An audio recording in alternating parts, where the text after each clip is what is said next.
시청자 여러분 안녕하십니까? 김동수입니다. 한국은행이 지난 29일 발표한 2020년 1월입니다.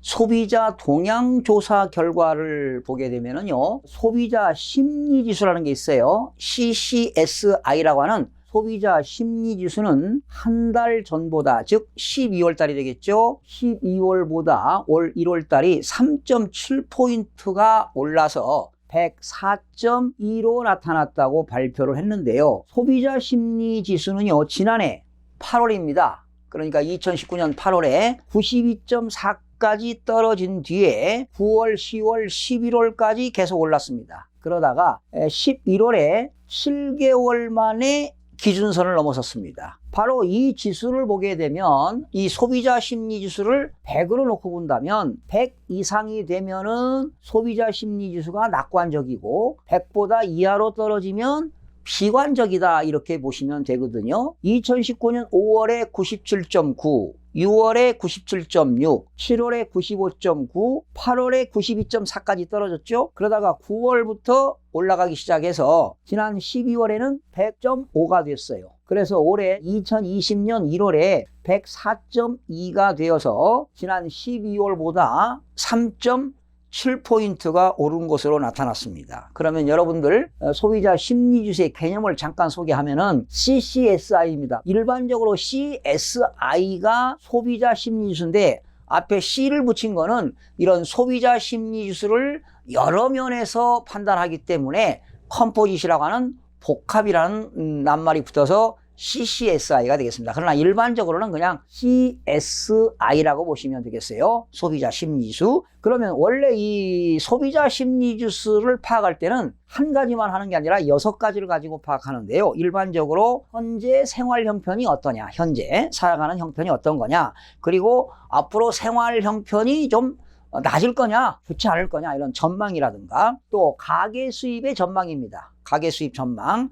또 가계 수입이 많아야 또 소비가 이루어지지 않겠습니까? 소비 지출 전망이라든가, 그리고 소비자들의 현재 경기 판단이라든가, 그리고 앞으로 향후의 경제 전망이 어떨 것이냐, 좋아질 것이냐, 나빠질 것이냐, 뭐 이런 것들을 6가지를 총체적으로 계산하기 때문에 앞에 C가 붙어가지고 컴포짓이 붙는 것입니다. 그래서 이렇게 6개의 주요 개별 지수를 표준화하여 합성한 지수로서 경제 전반에 걸쳐서 소비자의 인식을 종합적으로 판단하기 때문에 CCSI가 되는 것입니다. 그런데 제 주관적인 그 판단인데요. 지난 2019년에 소비자 심리지수가 100.5였다가 2020년도에 104.2가 되었다. 즉 3.7포인트가 올라간 건데, 글쎄요, 내가 볼 때는 설날을 전후로 해서 소비가 좀 많이 이루어져 가지고 소비자 심리지수가 올라가지 않았나, 이렇게 생각이 되는데요. 참 지금 현실적으로 여러분들 느낌이 어떻습니까? 상당히 경기가 지금 엄청나게 어렵지 않습니까? 그런데요,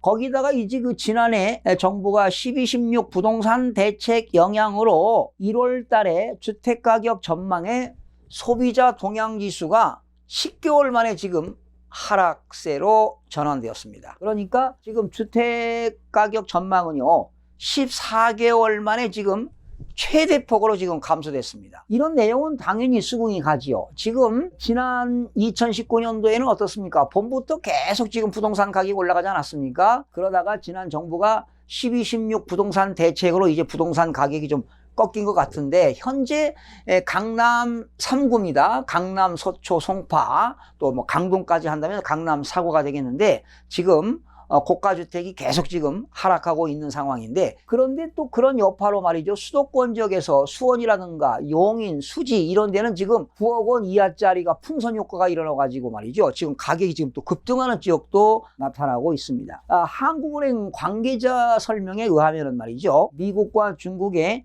1단계 경제 무역 합의문 그 서명 등의 영향으로 경기 관련 지수가 상승했다, 이렇게 지금 설명하고 있습니다. 또 가계의 재정 상황에 대한 인식도 개선되는 영향을 받았기 때문에 소비자 심리지수가 상승됐다고 보는데, 글쎄 제가 볼 때는 너무나 포괄적인 내용인 것 같고요, 설득력이 없는 것 같습니다. 저는 믿어지지 않습니다. 그러나 1년 후에 집값 변동 예상을 나타내주는 주택가격 전망입니다. CSI 소비자 동향지수는 정부가 지난 12.16 주택시장 안정화 방안 시행 등의 여파로 전월보다 지금 9포인트가 떨어져 가지고 2020년 1월에 116을 기록했습니다. 역시 이 주택가격 전망지수도 100보다 크게 되면 앞으로 집값이 오를 전망이고 100보다 떨어지면 집값이 떨어진다 이렇게 보시면 되겠죠. 그런데 주택가격 전망 그 CSI가요 지난해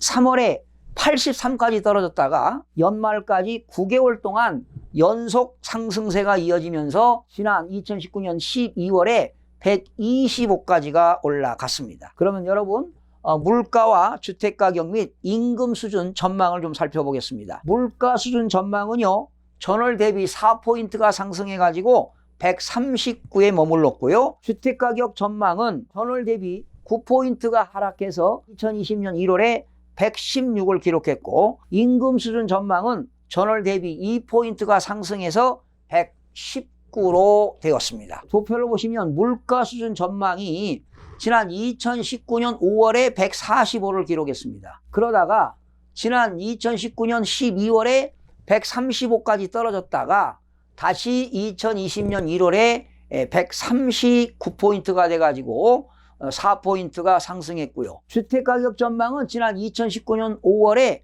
93이었습니다. 93까지 떨어졌다가 계속 올랐죠. 97, 106, 107, 109, 115, 120, 125.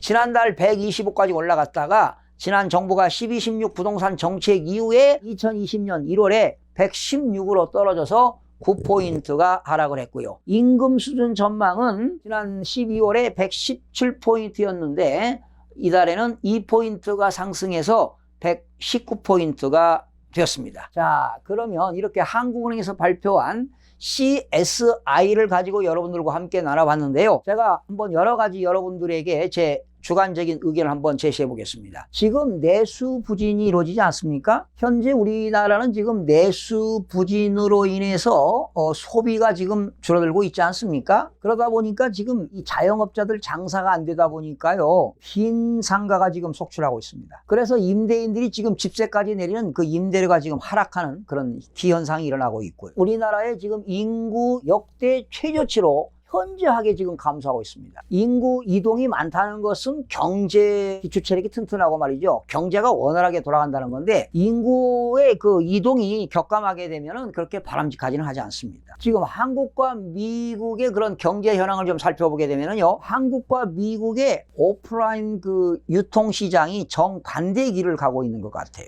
미국의 지금 월마트는 지금 승승장구해 갖고 매출이 지금 증가되고 있잖아요. 그런데 우리나라의 지금 대형마트들은 말이죠. 지금 적자를 보고 있어요. 장사가 그만큼 안 된다는 겁니다. 소비가 이루어지지 않는다는 거예요. 그리고 또 미국의 백화점들은 말이죠. 지금 점포를 통폐합하는 상태이고요.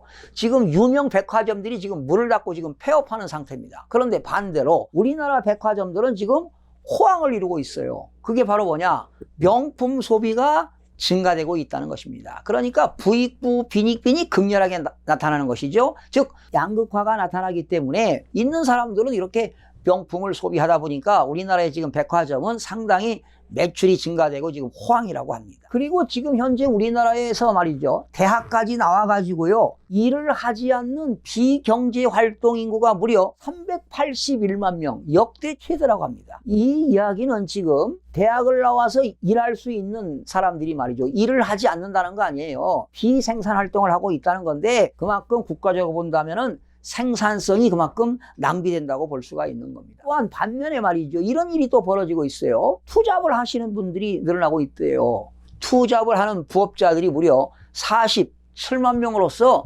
역대 최대를 기록하고 있습니다. 바로 이건 뭐냐? 부업하는 가장들이 소득 가지고 생계를 하기가 어려우니까 말이죠. 부업을 할 수밖에 없다. 이래서 가장들의 그런 부업이 급증하고 있다고 합니다. 자동차 산업도 크나큰 위기라고 해요. 왜? 젊은이들이 차를 안 산다는 거 아니에요. 과거에 젊은이들이 얼마나 차를 많이 샀습니까? 그런데 요즘 젊은이들이 말이죠. 공유 차량도 있기 때문에 차를 안 산다는 거예요. 또 소득도 없기 때문에 그러는 것이겠죠. 그리고 나이 드신 어르신들은 오히려 차를 없애버린다는 거예요. 오히려 폐차한다는 것이죠. 요즘 지하철이 얼마나 교통수단이 좋습니까? 그러니까 그런 자동차 그런 산업도 크나큰 위기인 것 같습니다. 그렇다면은 자, 앞으로 우리나라의 향후 경제 전망을 좀 말씀드리고 마무리하도록 하겠습니다. 요즘 중국에서 말이죠, 신종 코로나 바이러스 그 감염증으로 말이죠, 우한 폐렴으로 경제에도 크나큰 타격이 올 것이라고 생각이 들어갑니다. 지금 중국의 공장의 가동이 지금 중단이 되고 있는데, 만약에 이렇게 중국에서 공장 중단이 길어지게 되면 말이죠, 글로벌 공급에도 크나큰 차질이 오지 않을까, 혼란이 빚어질 것 같습니다. 그러다 보니까 기업들의 영업 활동에도 크나큰 타격을 받을 것 같습니다. 특히 관광산업이라든가 유통산업은 직격탄을 맞게 됨으로써 기업 실적에도 악영향을 미칠 것으로 예상이 되고요. 역시 그렇다면 부동산 시장에도 적지 않은 타격이 예상이 됩니다. 지역별로 차이가 다소 있겠지만은 집값이 많이 오른 지역에서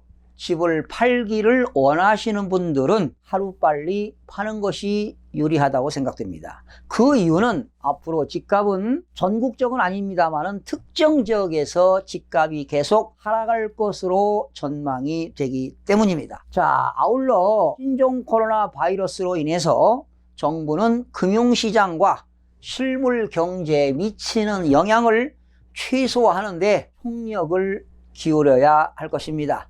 시청해주신 여러분 대단히 고맙습니다. 최선을 다하겠습니다. 내일 아침에 찾아뵙겠습니다.